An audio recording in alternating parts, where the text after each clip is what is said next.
Hello, my name is Emily. I'm 64 years old, and I want to tell you about the day my life cracked open without warning.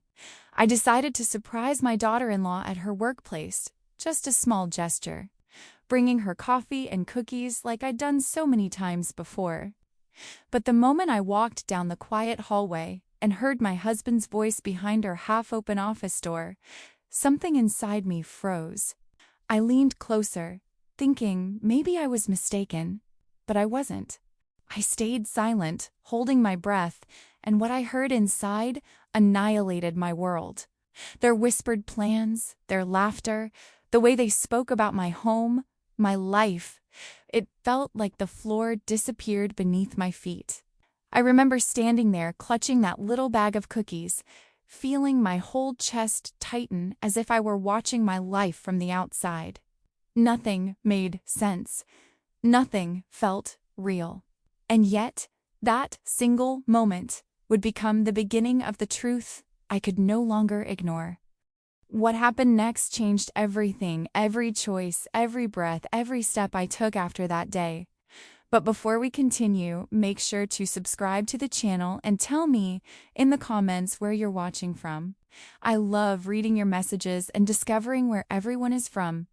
Now let's understand how this story really began.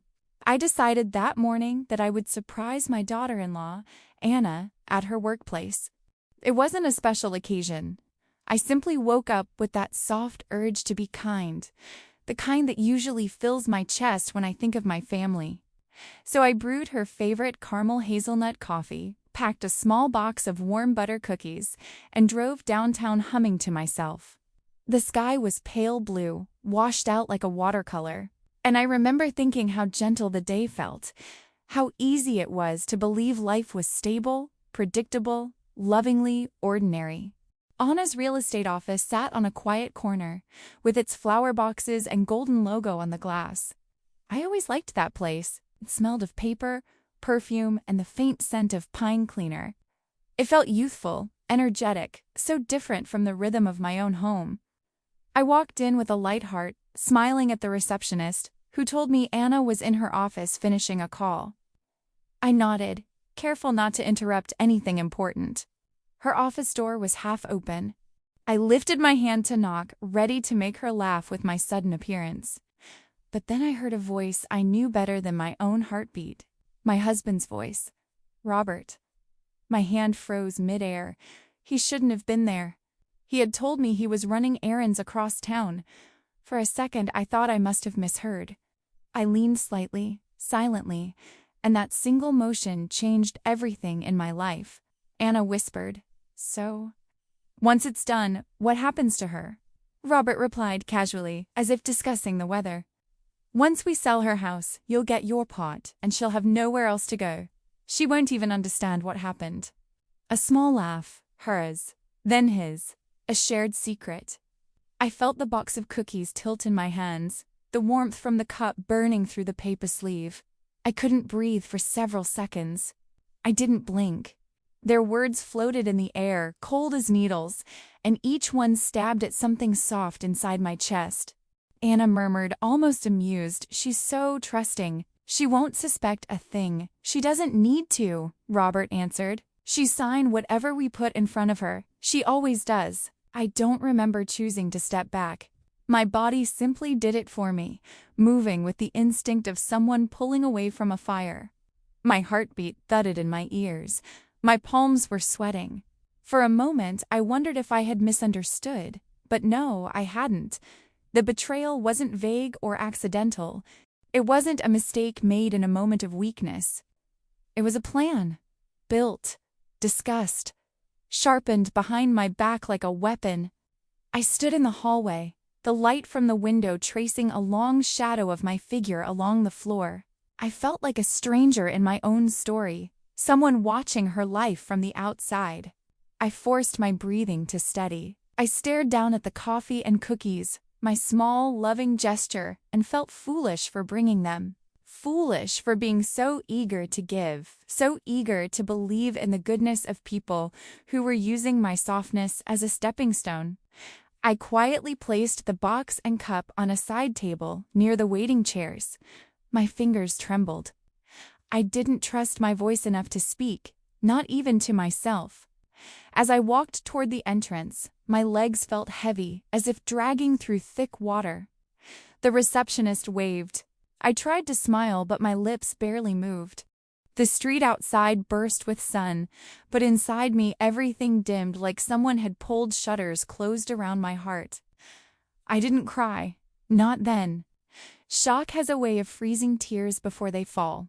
I sat in my car with my hands gripping the steering wheel. My breath came in short, uneven waves. I replayed their words again and again, each repetition sinking deeper, heavier, colder. Once we sell her house, she have nowhere else to go. She won't even understand. They spoke about me as if I were an inconvenience, a hurdle, a fading old woman they could push aside with papers and signatures. They spoke about my home, the space where I raised my son, cooked dinners, laughed, mourned, lived as if it were simply a financial asset waiting to be carved up. Somewhere between the shock and the numbness, a small spark of clarity lit within me. It was faint, like the first flicker of a candle in a dark room. But it was there. If they thought I was too naive to notice, too soft to fight back, they didn't know me at all. I started the car, the engine humming under my shaking hands. I drove home slowly, every red light giving me a moment to breathe, to swallow the ache forming in my throat. By the time I reached my driveway, the shock had hardened into something sharper, something watchful. I stepped inside my house and looked around at the familiar walls, the photographs, the piano in the living room. Everything seemed suddenly fragile, breakable, endangered. I sat down on the couch and finally let a single tear fall. Just one. Because with that first tear, the truth became fully real. My husband, my daughter-in-law, the people I had loved, trusted, opened my heart to. They were plotting to take everything from me, not metaphorically, literally. And still, under that raw pain, something steady rose inside me. A voice not loud, not dramatic, but firm. A voice made from survival, from quiet resilience, from years of picking myself up after smaller heartbreaks. I whispered to the empty room, "This is not the end of me." The betrayal had landed. It had cut deep, but it had also awakened something powerful. And as I sat there, hands clasped tightly together, I realized that the woman they thought they could destroy so easily was a woman they had never truly known. For the next few days, I lived inside a strange kind of quiet. On the outside, nothing changed. I woke up at my usual time, made my tea, opened the curtains, and let the morning light spill across the kitchen floor the way it always had. I greeted neighbors with the same soft warmth they expected from me, and I even laughed at small things, little jokes, passing comments, because that was what people knew me for. Kindness, lightness, approachability. But inside there was a storm I never let touch my face. I kept thinking about the conversation I'd overheard, voice Anna's soft laugh. I kept hearing that sentence circling my head like a wasp. "She'll have nowhere else to go." Over and over. It tightened around my heart like a cord, reminding me that the danger wasn't imagined or exaggerated or something I could rationalize away. It was real, and it was coming for me. Yet every time I felt rage rising up, hot, sharp, overwhelming, I breathed slowly and pushed it down. I needed clarity, not explosions. I needed patience, not panic. And most of all, I needed them to keep believing I was harmless. So I smiled. I baked muffins for my grandson, just as I always had. He hugged me with those small, trusting arms only children possess, and for a moment warmth spread through my chest. That tiny, uncomplicated love reminded me of who I was beyond all this darkness. He didn't know anything about schemes or forged signatures. He only knew that his grandmother made the best blueberry muffins and always listened when he talked about his drawings or his school day. I didn't want him touched by any of this. He didn't deserve the weight of adults' cruelty. I also visited my elderly neighbor, Mrs. Porter, who struggled with grocery bags and who always insisted on paying me back with crocheted coasters. I helped her carry things upstairs and complimented her plants. I nodded as she told me again about her husband who had passed away years before. I listened gently, even though my mind drifted at times into the darker corners of my own situation. Every kindness I performed felt layered now. I was doing it because I cared, because it's who I've always been. But I was also doing it because I needed to keep my world looking exactly the same to everyone else. Invisible, unthreatening, predictable. I wanted no whispers reaching Robert or Anna about my behavior changing, no hints that I suspected anything. At the community center, where I played piano on Wednesdays, I let my fingers dance across the keys as if nothing at all were brewing under my ribs. The people there smiled, clapped, asked if I could play their favorite songs. I nodded politely, keeping my breathing even. But when I hit certain notes, minor ones, soft, aching tones, something inside me cracked a little. Music is honest. It doesn't bend to your will the way facial expressions do. If someone had looked closely enough, they might have seen the tremor in my hands or the heaviness in my shoulders that I tried so hard to hide. Every moment of sweetness became an act. Not fake, no. The kindness was real. But it was also camouflage, a protective layer that kept my enemies blind to the fire building inside me. I needed them to believe I was still the old Emily, gentle, trusting, too naive to see a storm forming directly above her. And then came the night. It was late. The kind of late where the house feels still enough that every sound carries a soft echo. I made myself chamomile tea, though I knew I wouldn't sleep easily. The living room lamp cast a warm circle of light on my carpet. I sat down, staring at nothing in particular, feeling a strange sense of dread curling around my ribs. Something tugged at me, an intuition, a whisper inside my mind telling me to check the safe in my bedroom closet. I stood slowly, setting my cup on the coffee table. My footsteps felt heavy as I walked down the hallway. I reached the closet, pulled the string for the light, and crouched down. The safe sat in its usual place. I unlocked it, twisting the dial with familiar precision. When the door opened, I felt the world tilt slightly. The space where the house deeds should have been was empty. For a moment I just stared. I thought maybe I had placed them somewhere else.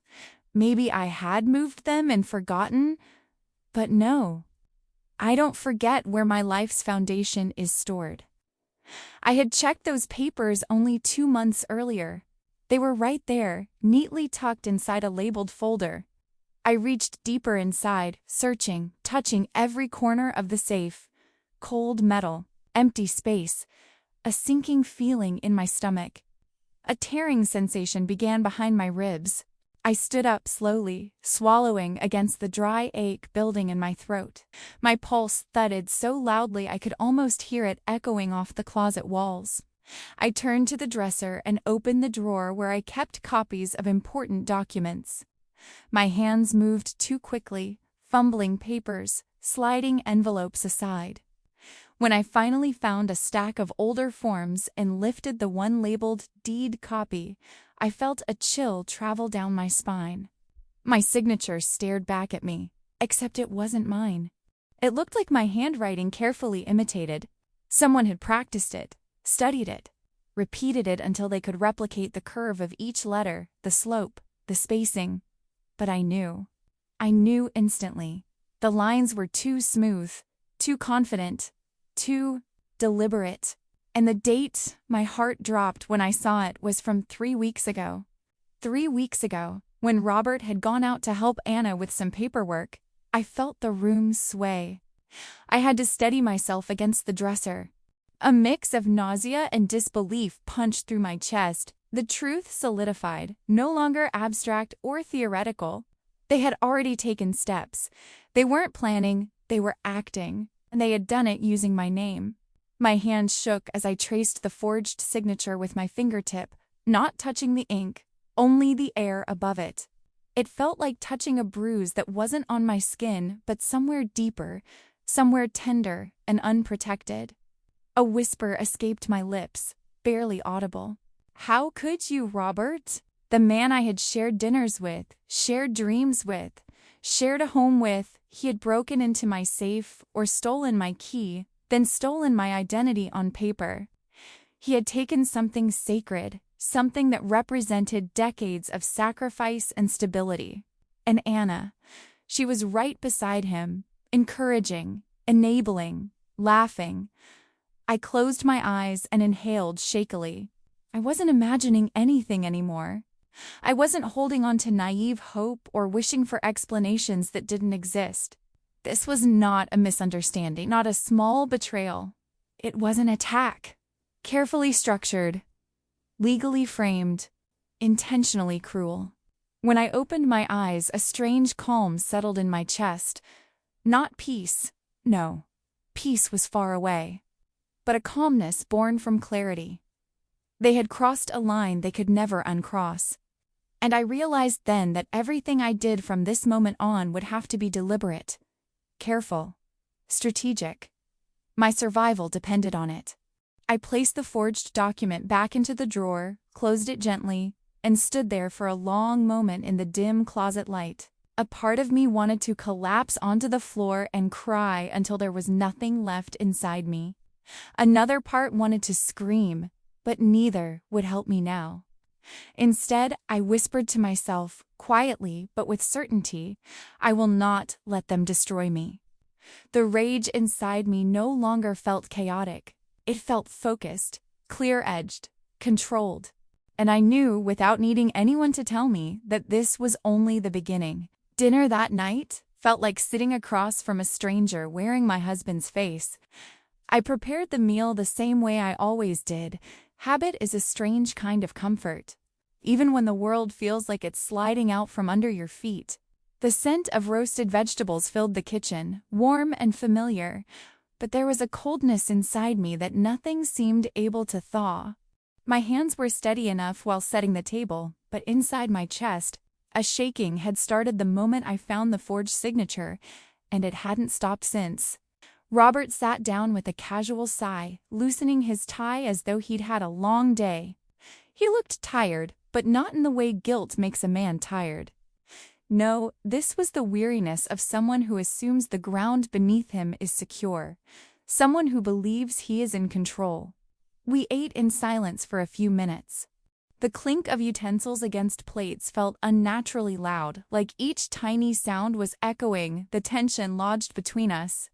He chewed slowly, flipping through something on his phone with his free hand. That alone was enough to sting. Once upon a time, meals were when we talked, when we shared the small details of our days.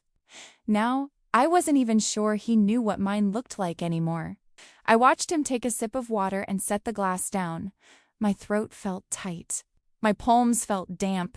I had rehearsed this question in my mind all afternoon, but now that the moment had arrived, my courage trembled like a candle wick. Still, I lifted my eyes.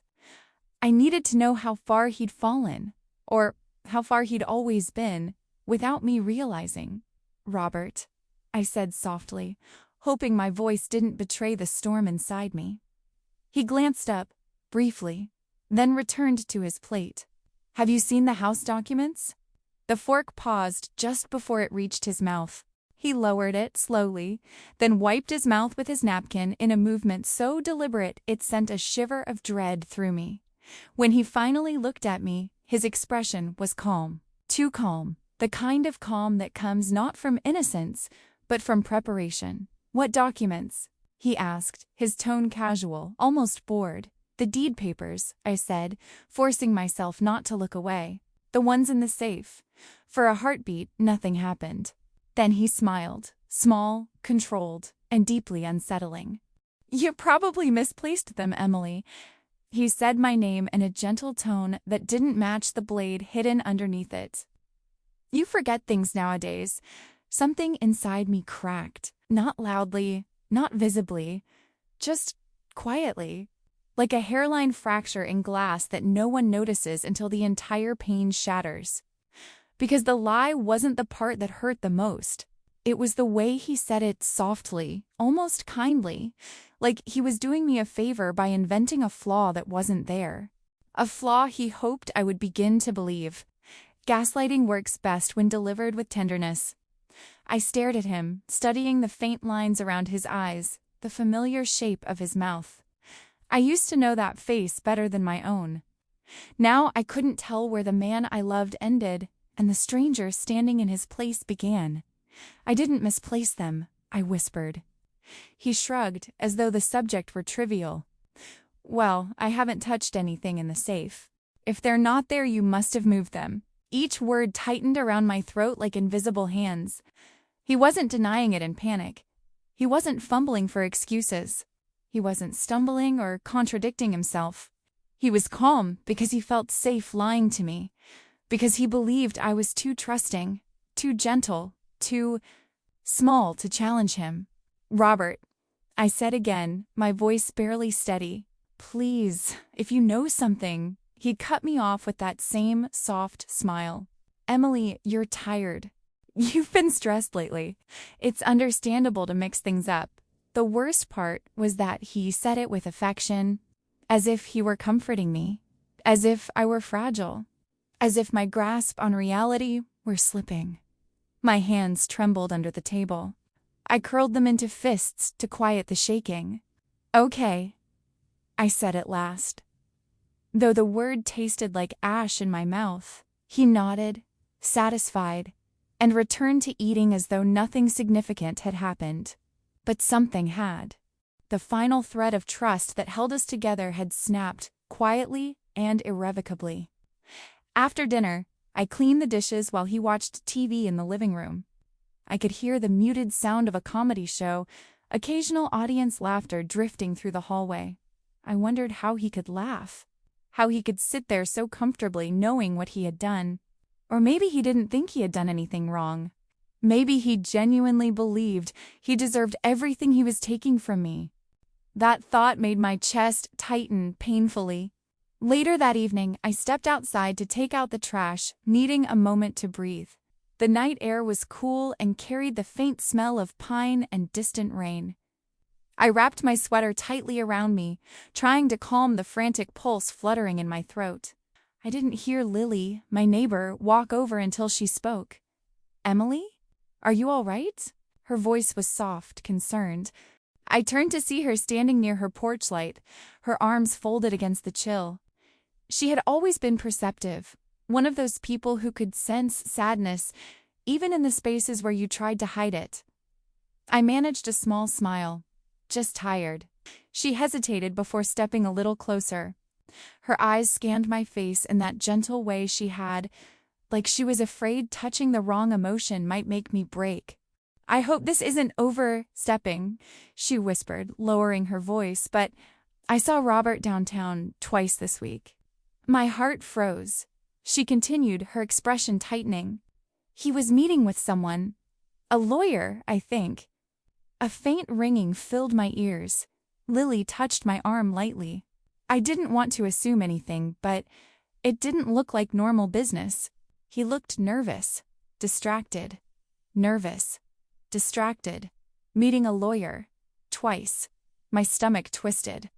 I nodded slowly because there was nothing left to pretend, nothing left to hide behind. "Thank you, Lily," I whispered.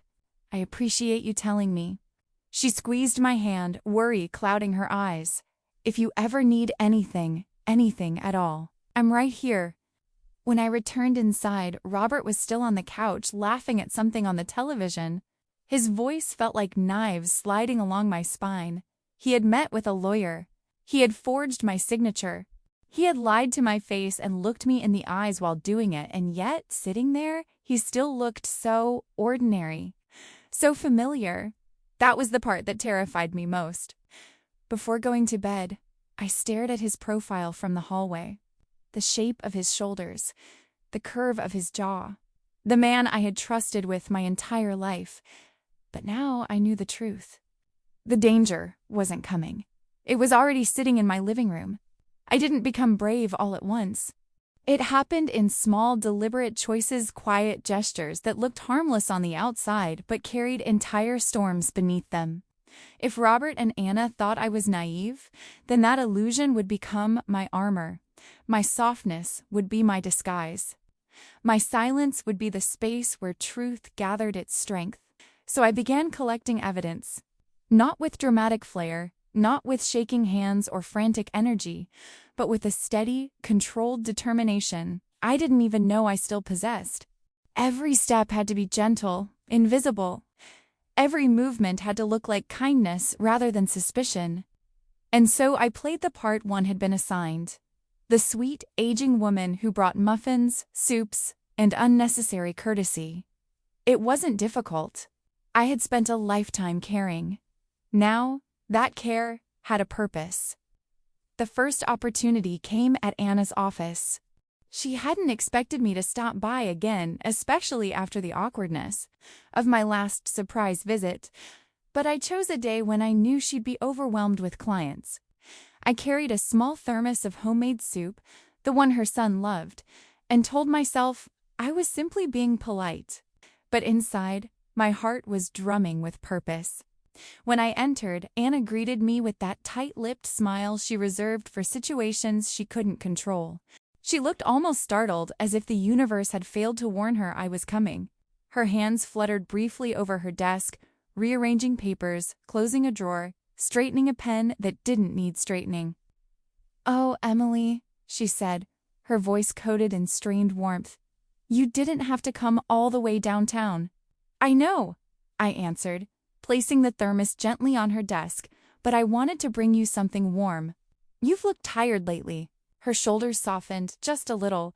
"Tired people like to be told they look tired. It feels like permission to rest." "Thank you," she murmured. "I'll have it during my break." She stood and hurried toward the reception area when a client arrived, leaving her computer unlocked. She shouldn't have done that. I moved slowly, as though admiring a photo frame on her shelf, but my eyes were fixed on her monitor. Emails were open, messages, documents, and one folder, near the corner of her desktop, labeled simply, "Mother-in-law Files." The name alone chilled me. I took out my phone, pretending to check a reminder, and quietly took photographs. My hands didn't shake. I felt strangely calm, like a woman performing a familiar routine. As I clicked through the folder, I found messages between her and Robert, small fragments of conversations that turned my stomach cold. They had been planning this for months. When Anna's footsteps grew louder, I stepped away and smiled at her as though nothing unusual had happened.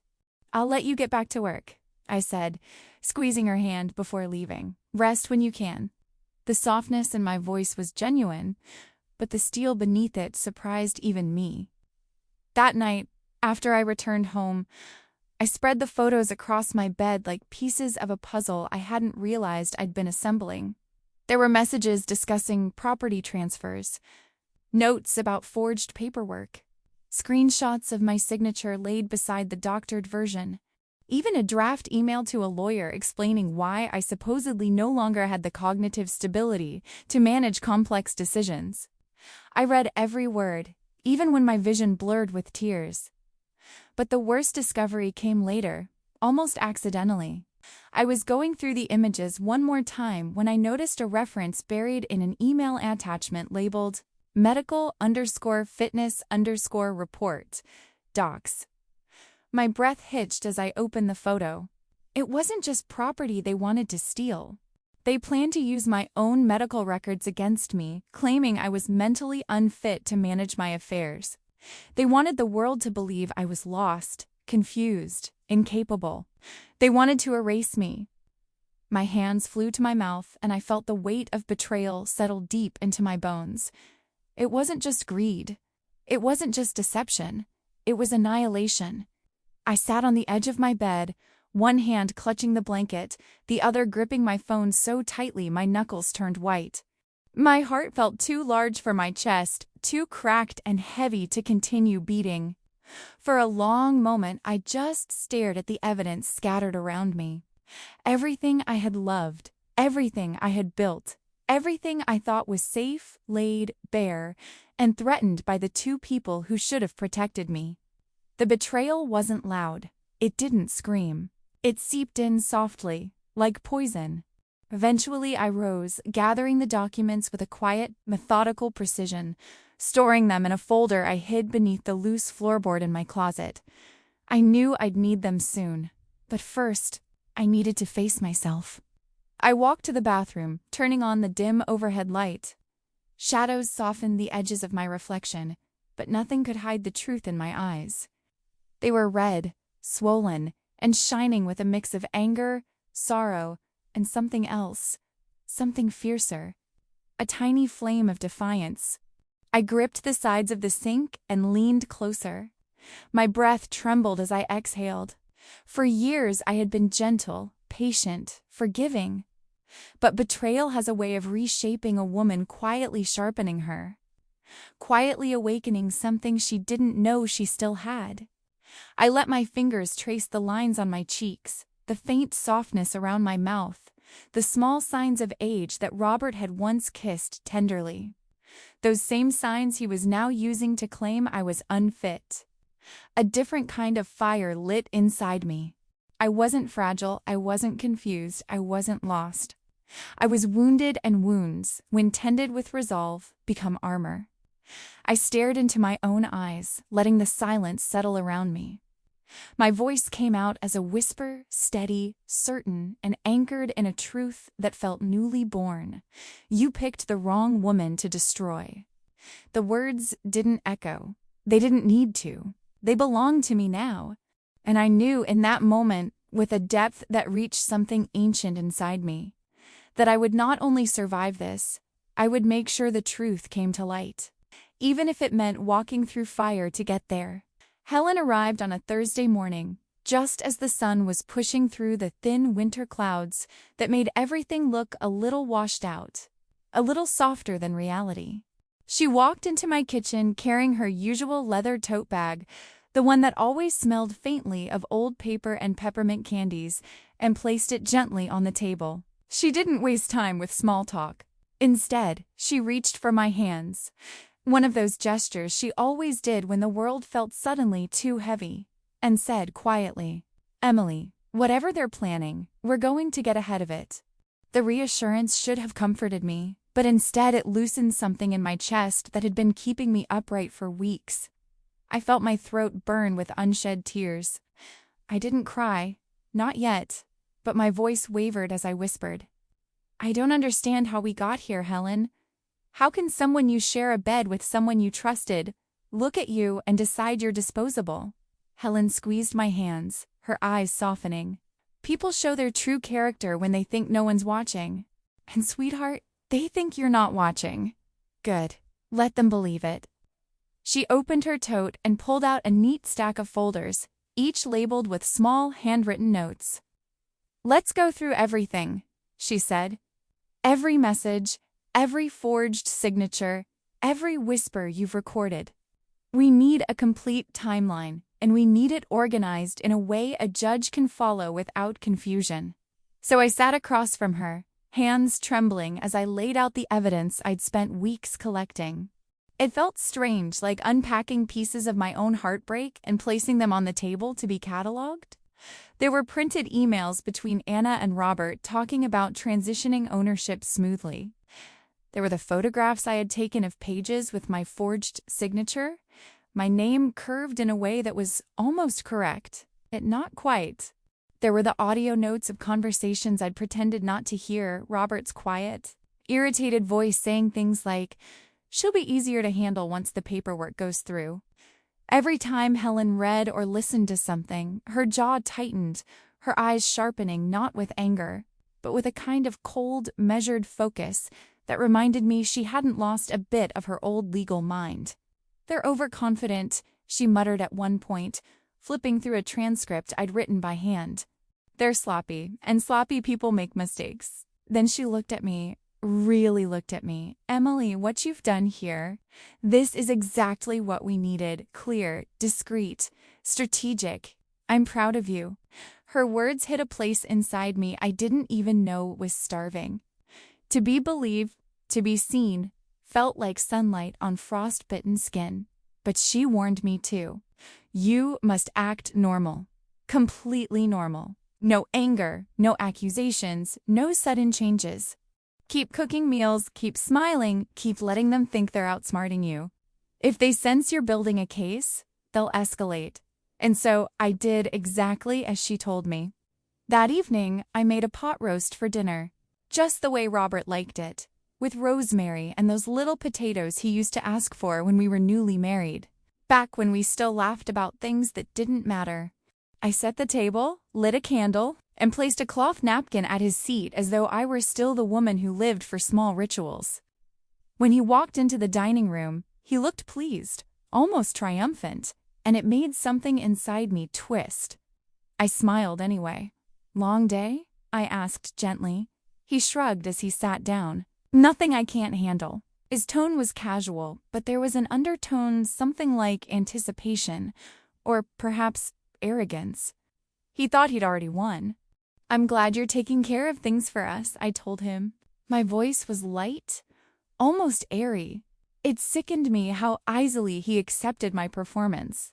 I trust you, I added softly, letting the words hang in the air like a trap. He smiled, satisfied. You should. The next morning, I woke early, the kind of early that happens when your heart is already restless before your mind catches up. I padded downstairs in my slippers, planning to make coffee before Helen returned. When I reached for the mail on the counter, something caught my eye, an envelope partially tucked under a stack of grocery ads, almost as if it had been put there deliberately to keep me from seeing it. My name was on it. My stomach tightened as I slid my finger under the seal. Inside was a formal court notice, the kind printed on stiff paper with the state seal in the upper corner, and language that feels too cold, too official, to belong in an ordinary person's home.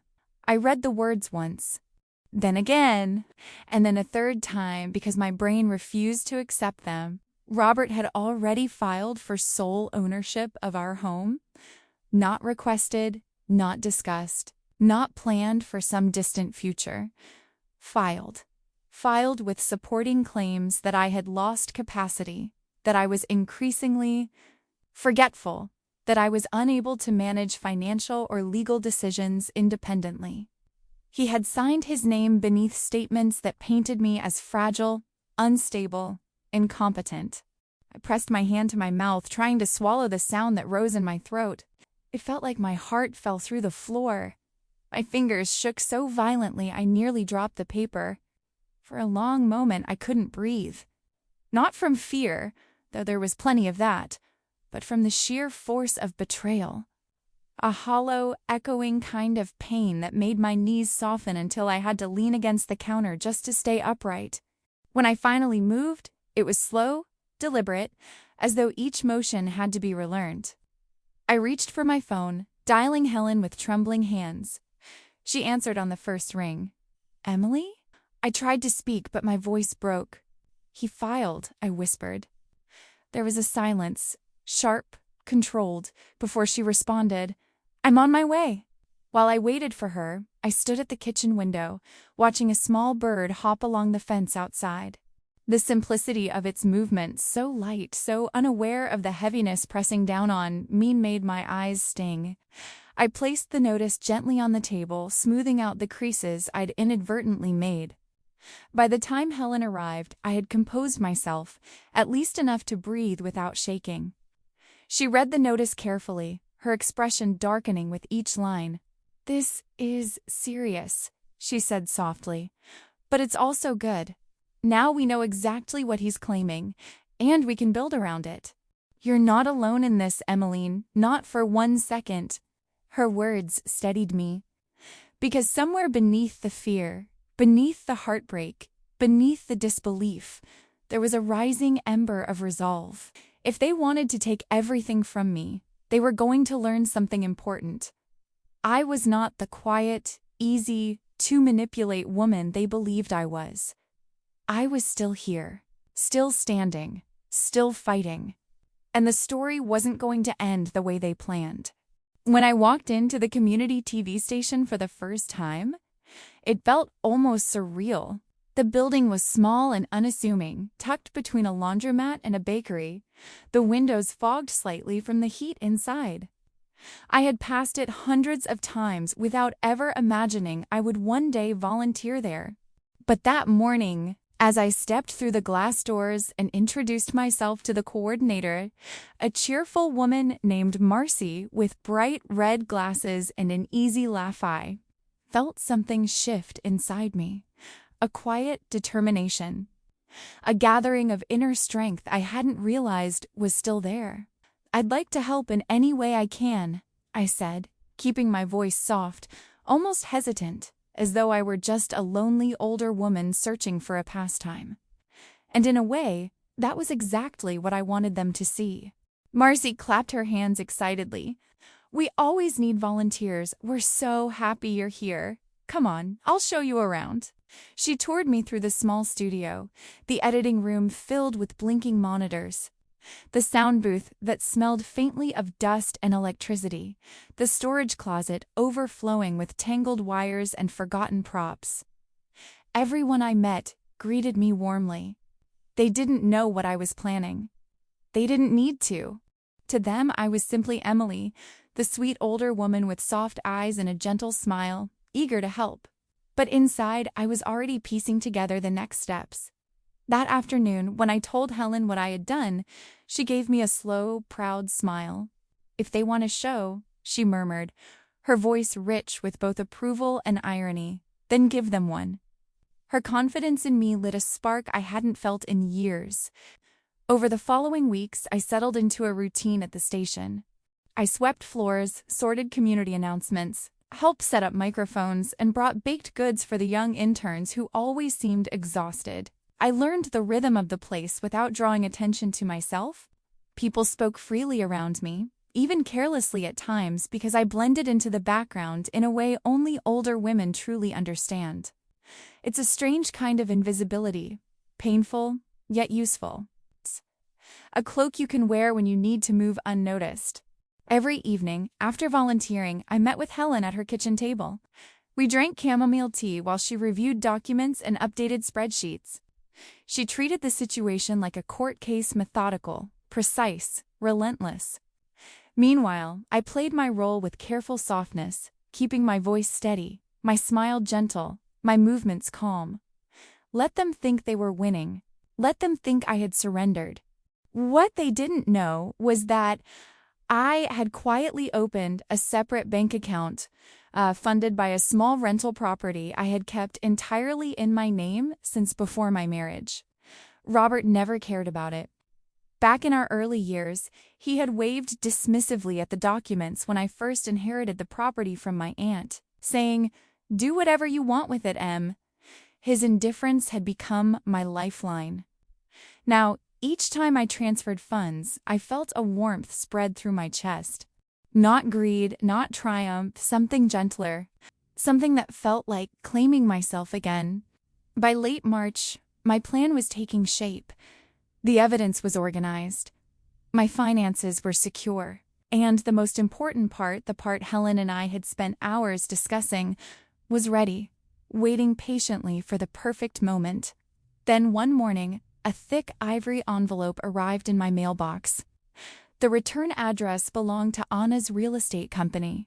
Inside was an invitation printed on glossy cardstock, decorated with silver lettering and an ornate border.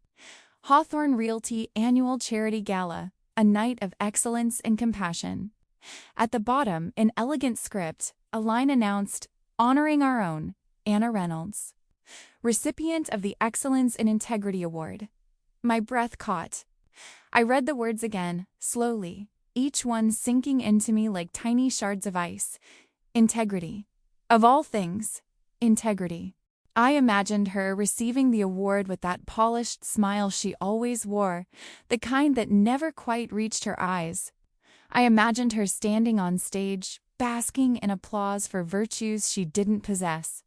I imagined Robert by her side, proud, smug, rehearsing the lies he believed would soon solidify his victory. My hands tightened around the invitation until the paper bent under my grip. For a moment, I felt a familiar ache, a deep, bruised sadness beneath the anger. Not just because of what they'd done to me, but because of the small, almost pathetic truth. I had once loved these people. I had once believed in them. I set the invitation on the table and stared at it for a long time. The edges shimmered under the kitchen light, mocking me with their elegance. Eventually, I picked it up again and whispered aloud, "So this is where it happens." The moment, the unveiling, the truth. Later that afternoon, when I showed the invitation to Helen, she nodded slowly, her expression a mixture of empathy and fierce resolve. "This is perfect," she said. "Everything you've gathered, everything you've prepared, this is where it all comes together. They built a stage for themselves. They don't know they've built it for you." I exhaled shakily. "I don't want to humiliate them," I murmured. "I just want my life back." "I know," she replied softly. "But sometimes the truth humbles people on its own." We sat in silence for a moment, the invitation resting between us like a final piece falling into place. I traced a finger along the script, feeling the raised letters. I thought about the months of deception, the fear that had clung to me like a shadow, the quiet ache in my chest when Robert looked at me as if I were a burden instead of a partner. And then I thought of every person who had ever been underestimated, every older woman dismissed as fragile, forgetful, irrelevant, every gentle soul taken advantage of simply because they moved through the world softly. I felt a slow, steady warmth rise in my chest, a quiet fire, patient and sure. This wasn't just for me. It was for every woman who had ever been pushed into a corner and told to stay quiet. The gala date was printed at the bottom of the card. I touched it lightly, feeling a calm certainty settle over me. I knew exactly what I would do, exactly what I would say, exactly when the truth would come out. Not in anger, not in bitterness, but in clarity, crisp, undeniable clarity. And for the first time in months, I allowed myself a small smile. "If they want a show," I whispered to myself, echoing Helen's words, "then I'll give them one." The night of the event arrived with a strange kind of stillness, as though the world itself was holding its breath. I stood in front of my bedroom mirror for a long moment, smoothing the navy blue gown that rested softly against my skin. It was simple, yet elegant, the kind of dress I rarely had reason to wear anymore. My hands trembled slightly as I adjusted the fabric, but beneath the trembling was something steady, something fierce. A dignity that felt like it had been buried for years, now rising back to the surface. I pinned my hair up with slow, deliberate movements. Each pin clicked into place like a small vow. I would not shrink tonight. I would not hide. The woman staring back at me had survived betrayal, manipulation, and quiet cruelty. She had collected every broken piece of herself and held them close until they fused into something stronger. The soft lines around my eyes seemed less like signs of age and more like evidence of battles endured. Before leaving the house, I paused by the entryway table where I had placed the small USB drive earlier that morning. It looked so harmless, just a sliver of plastic and metal. But inside, it lived the truth, captured in sharp voices and careless laughter, documented in a way no lie could undo. I slid it into my purse with care and stepped outside. The charity event was being held at the Magnolia Ballroom, a place with high glass windows and chandeliers that glimmered like floating stars. As I walked up the steps, the evening air brushed my skin with a coolness that felt almost cleansing. I could hear the hum of conversation from inside, light laughter, clinking glasses. The murmur of privilege and politeness mixing together like perfume. When the grand doors opened and I stepped in, heads turned almost at once. People smiled warmly, some nodding with recognition, others offering brief, polite waves. I returned each gesture with a serene expression, though my heart beat with a thunderous force, echoing in my chest like distant drums. "Emily!" "You look stunning tonight," someone said as I walked by. "Thank you," I replied, my voice calm, airy, almost weightless.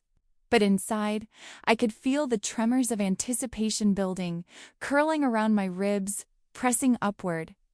The room was decorated in gold and cream tones, with round tables draped in linen and centerpieces made of fresh lilies. The atmosphere was festive, bright, full of the illusion of goodwill. Anna was across the room near the stage, wearing a glittering silver dress and greeting guests with her usual polished charm.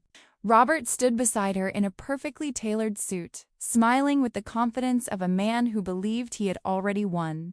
Seeing them together felt like a slow, cold hand closing around my chest. But instead of shrinking, I let myself breathe through the ache, acknowledging it, releasing it. I was not here to tremble. I was here to reclaim everything they tried to steal from me. Minutes before Anna's award speech, I approached the event's media table where two young technicians sat managing the screens and audio cues. One of them looked up, pushing his glasses up his nose in a nervous habit. "Hi, ma'am. Do you need help with something?" I offered him a gentle smile, pulling the USB drive from my purse.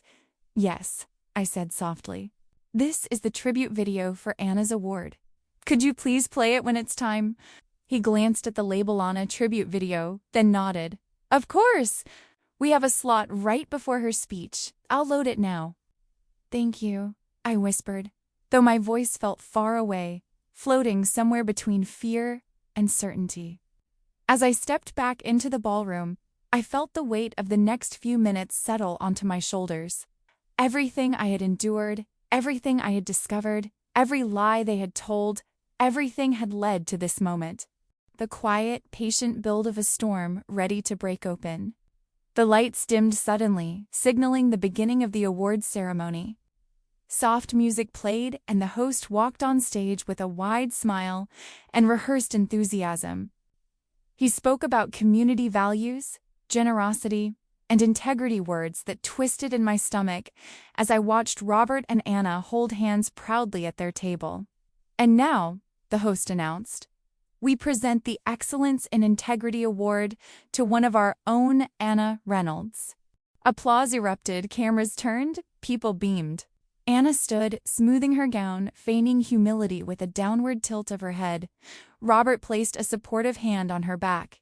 They moved toward the stage with the rhythm of people who believed the world adored them. And before her speech, the host continued, "We have a short tribute video prepared for this special moment." My breath caught, my pulse hammered. The room darkened completely. The screen flickered to life. At first, there was a moment of simple blackness, as though the universe was taking one last inhale. Then the video began, not with music, not with photos, but with sound. Robert's voice, clear, unmistakable. She won't even notice. The old woman loses track of her papers all the time. Anna's laugh followed, sharp, high-pitched, careless. "Oh, I know. And once we get the house transferred, she'd be too confused to fight back. Honestly, I feel like we're doing her a favor." A ripple moved through the audience, a strange, disbelieving murmur that spread like a shockwave.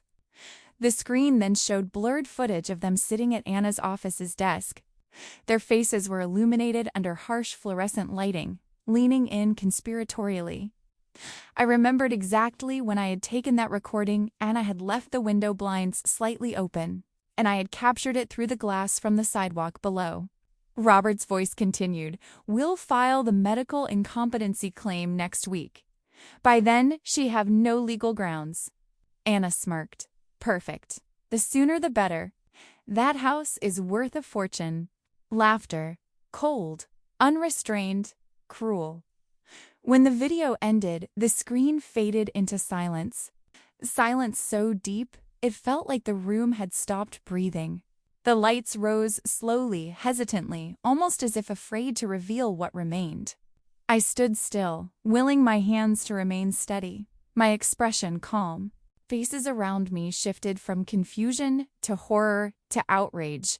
People turned in their seats, some gasped. A few whispered my name, their shock rippling outward like waves in a still lake.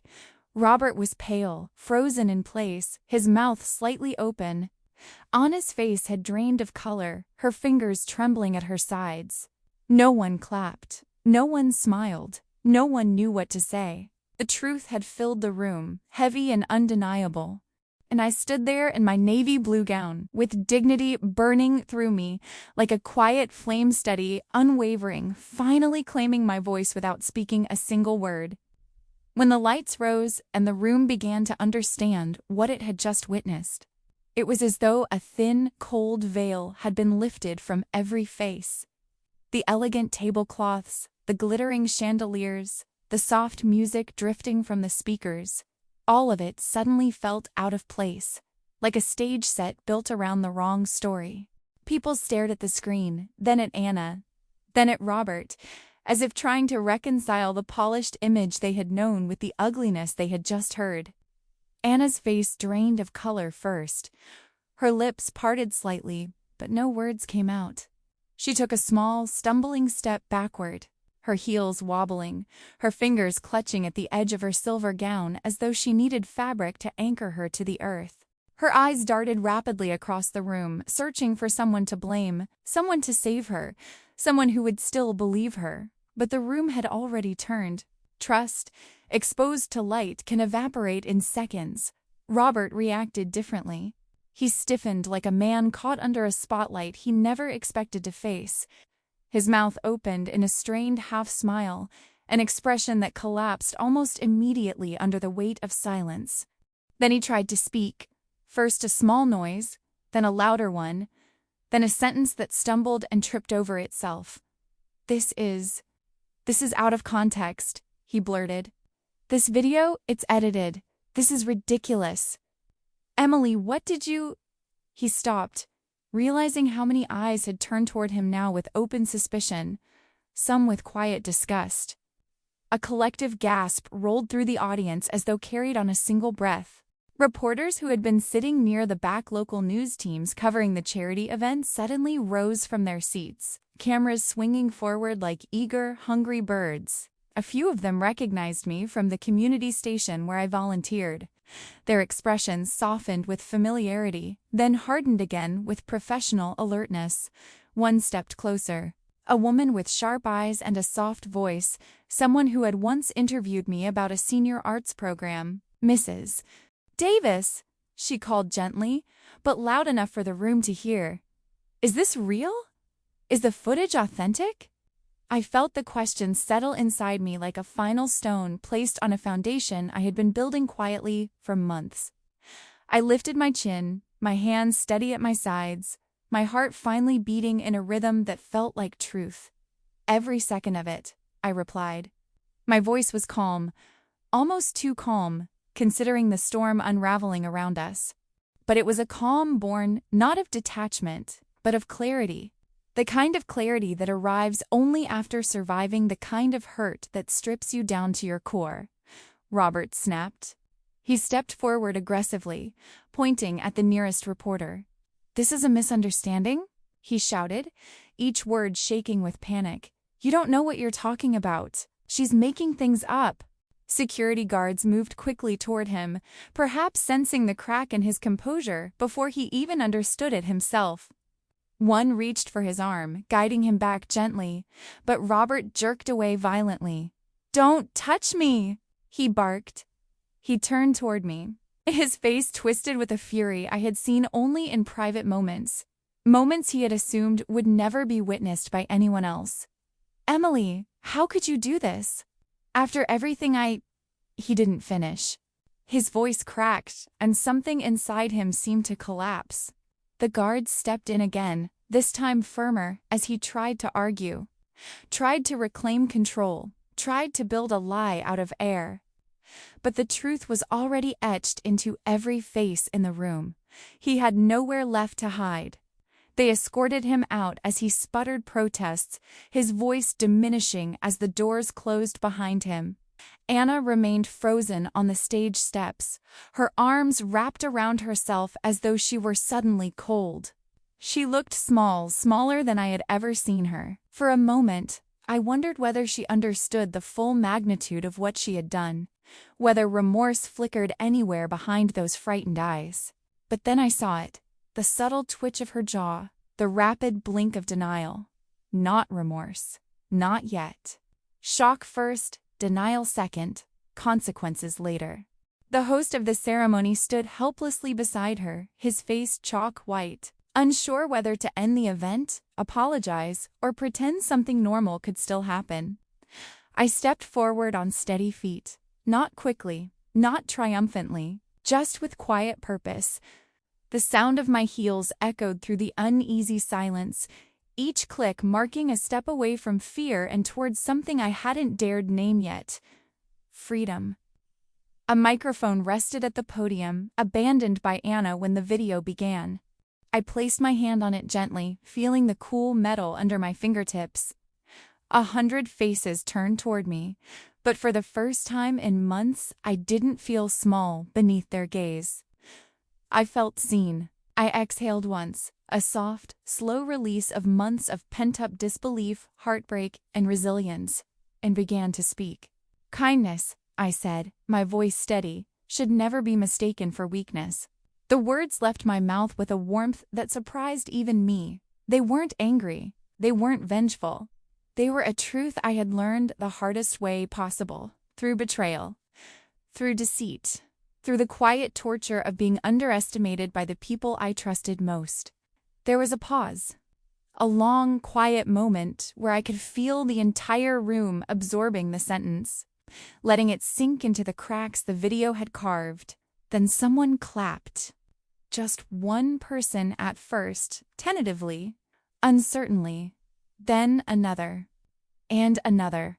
Soon, the sound doubled, then tripled, growing into something full and echoing, a slow ripple that rose into a wave. People stood, hands came together louder, faster. What began as hesitant applause transformed into an eruption, an overwhelming, room-shaking acknowledgement of truth, of courage, of justice. The chandeliers above seemed to glitter brighter, as though awakened by the noise. I stood still, letting the applause wash over me, not as a victory parade, but as a cleansing rain. I had not exposed them for revenge. I had done it to reclaim myself, to show them that I was not the fragile, forgetful woman they believed they could erase. And as the sounds swelled around me, I felt something inside me loosen, fall away, lift. I felt myself begin again. The weeks that followed were a strange mixture of chaos and clarity, like waking up after a long storm to find both devastation and sunlight waiting outside the same window. I had imagined justice would feel triumphant, loud, victorious, in a way that filled every corner of my chest. Instead, it arrived quietly through letters, court decisions, unexpected phone calls from investigators, and the slow unraveling of two people who had built their plan on the assumption that I would never fight back. The lawsuits came first. Attorneys representing the state began digging into Robert's forged documents, the fraudulent property transfer forms, the medical claims about my instability. Every time I was asked to recount what had happened, my voice trembled slightly, not from fear, but from something deeper. The truth, spoken aloud repeatedly, carries a weight of its own. But it also releases you, bit by bit, like loosening knots that had been tightening for too long. Detectives came to my home more than once, sitting politely at my kitchen table while I poured them tea and placed a plate of pastries between us out of sheer habit. They studied my recordings, the photographs, the signatures forged so confidently it still astonished me that Robert had believed I wouldn't notice. One of the detectives, a woman with soft eyes and a stern voice, said, "You did everything right, Mrs. Davis. Most people never gather this much evidence." Her words warmed something in me that had gone cold the night I found the missing deeds. News reporters called too. Some wanted statements. Others simply wanted a quote for the evening broadcast. I learned to say no with a gentle firmness. I didn't want the world to define me by what Robert and Anna had tried to do. I wanted to control the narrative of my own life, even if it meant staying quiet while others spoke loudly. Anna showed up once. It was a Tuesday morning, and the sky was gray with a soft drizzle that reminded me of the early days of spring. I was sweeping my front porch when I saw her car approach. She parked slowly, almost timidly, as if the driveway itself was judging her. She stepped out wearing a beige coat, her hair pulled back too tightly, making her look smaller than I remembered. She approached the porch steps like someone preparing to cross a fragile bridge. "Emily," she said, her voice cracking. "Please." Just a moment. I didn't answer. I didn't have anything left to give her, not anger, not forgiveness, not conversation. She reached the first step, and for a second, I saw a flicker of the woman I once believed she was. Warm, affectionate, family-oriented. Maybe that version had never truly existed. Or maybe it had died somewhere inside her when ambition and greed became louder than love. "I didn't know it would go this far," she whispered. "I didn't mean." But I raised my hand gently, stopping her words before they reached me. "Anna," I said, not unkindly, "you knew exactly what you were doing." Her face tightened, shame washing over her features like a fast-moving shadow. She opened her mouth again, maybe to apologize, maybe to explain, but I turned and walked inside, closing the door with a calmness that surprised even me. I stood behind the door for a moment, listening to her soft, muffled sobs. Then I heard her footsteps retreat, the car door closing, the engine starting. I didn't look through the window to watch her leave. Some chapters close whether you witness the final sentence or not. As for Robert, I didn't see him again, not in person. His attorney sent notices, then retractions. Court hearings revealed the depth of his deceit, the secret meetings with lawyers, the bank accounts, the fabricated medical statements. Each revelation chipped away at the image of the man I had once loved, until I realized there was nothing left to grieve. The man I thought I knew had disappeared long before his betrayal became obvious. When the final legal documents arrived, confirming that my home and all accompanying rights were solely and permanently mine, I sat at my kitchen table and traced the edges of the paper with trembling fingers. It felt like touching freedom. It felt like touching myself again after being lost for too long. Robert's name was removed from every asset, every shared account, every legal tie. In a poetic twist, even the lawyer who had helped him attempted to distance himself once the investigation deepened. I heard through Helen that Robert had left town, unable to face the consequences or the public embarrassment. I didn't wish him harm, but I also didn't wish him back into my life. Some endings are merciful in their finality. Life settled into a new rhythm, not the old one, not yet a peaceful one, but something in between. A bridge phase, a breathing space. One morning, while watering the garden, I paused near the rosebush Robert had planted years ago, back when we still shared hopes instead of secrets. A single new bloom had opened, delicate and bright, untouched by the heaviness that surrounded the rest of the yard. I leaned down and inhaled its scent slowly, letting its sweetness fill the quiet corners of my chest. And that was when the thought came to me, simple, gentle, and true. If betrayal has the power to shatter you so thoroughly, then maybe justice, in its patient and unglamorous way, can rebuild you into something stronger, something steadier, something that doesn't break where it once cracked, but instead grows around the scars, forming new lines of strength you never imagined you'd carry. I stood there with the watering can still in my hand, the morning sun just beginning to rise behind the clouds, painting the world in muted gold. The soil smelled fresh. The air held the promise of beginnings. And for the first time in a long time, I felt the quiet certainty that I was not merely recovering, I was becoming. Months passed, and with them came a gentle settling of the dust that had once clouded every corner of my life. Healing doesn't arrive like a storm or a revelation. It comes in whispers, quiet mornings, steady breaths, the feeling of waking up without dread pressing its weight against your chest. I had learned to live again, but more importantly, I had learned to live as myself, without fear of being misunderstood or diminished. When the community TV station invited me to speak on their morning broadcast, I hesitated at first. The idea of recounting everything on camera, my husband's betrayal, Anna's schemes, the humiliation, the legal battles, the quiet victories, felt like opening a wound already closed. But something inside me, something small but steady, nudged me forward. If telling my story meant one other senior out there might recognize the warning signs or gather the courage to stand up for themselves, then my pain could serve a purpose greater than memory. Helen smiled when I told her. "Emily," she said softly, "you aren't just surviving anymore, you're teaching." And maybe she was right. Maybe this final step wasn't about reliving the past, it was about reclaiming it. The morning of the broadcast, I stood backstage listening to the soft hum of the cameras and the quiet chatter of the crew. My hands trembled slightly, not from fear, but from the enormity of it all. A young assistant, barely in her 20s, approached me with a clipboard and an encouraging smile. "You'll do great," she whispered. Her kindness touched me unexpectedly. Small gestures had become precious to me since everything happened. They reminded me of the world's gentler corners.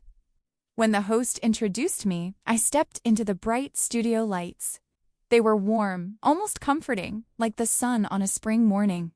The set was simple, a pair of soft gray chairs, a wooden side table with a small vase of lilies, and the familiar community logo projected behind us.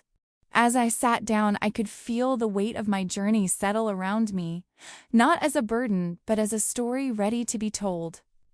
The host, a middle-aged woman with compassionate eyes, leaned forward slightly and said, "Emily, thank you for being here. Many in our audience know parts of your story, but today you're choosing to share it in your own words. What gave you the strength to come forward?" For a moment, I closed my eyes. I thought of the months of silence, the quiet evenings spent rebuilding my sense of self, the garden mornings where hope returned in slow, gentle waves.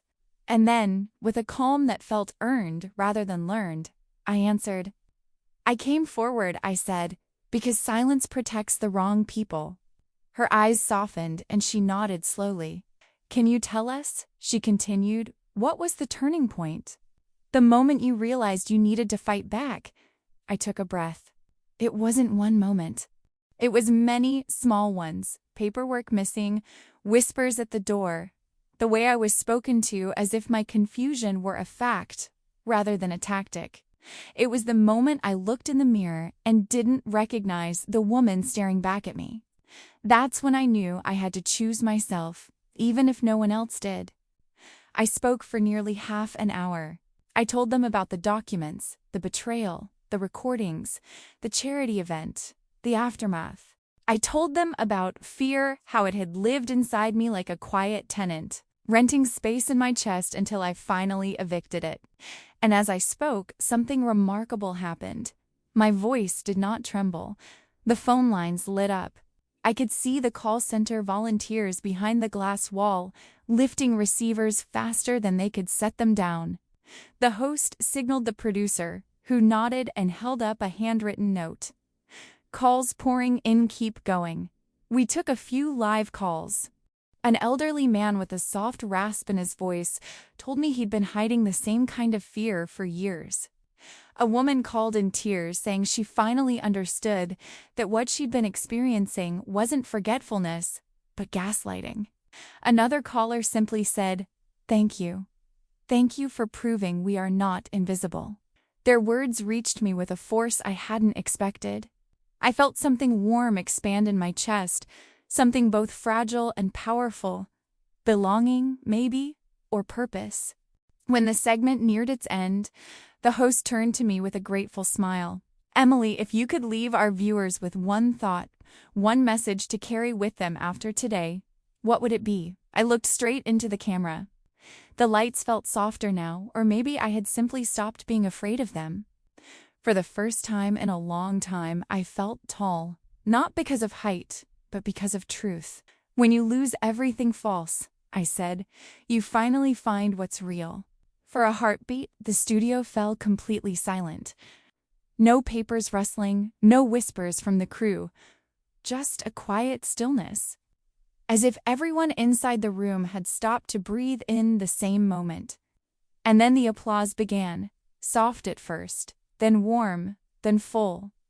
The host reached over and squeezed my hand gently. As I stood and walked off the stage, something inside me aligned like pieces of myself that had been scattered were finally returning home. I carried myself differently now. I wasn't defined by what they tried to take. I was defined by what I refused to surrender. My dignity, my voice, my truth. Backstage, someone handed me a bottle of water and said, "You just changed lives today." Maybe I had. Or maybe I had simply reminded people of the strength that was already inside them, waiting to be named. Either way, I walked out of the studio into the quiet parking lot with the morning sun touching my shoulders, and I felt taller than I had ever felt in my life. And if you've come this far with me, if my story touched you in any way, I invite you to subscribe to the channel so we can keep walking this path of truth, courage, and rebirth together.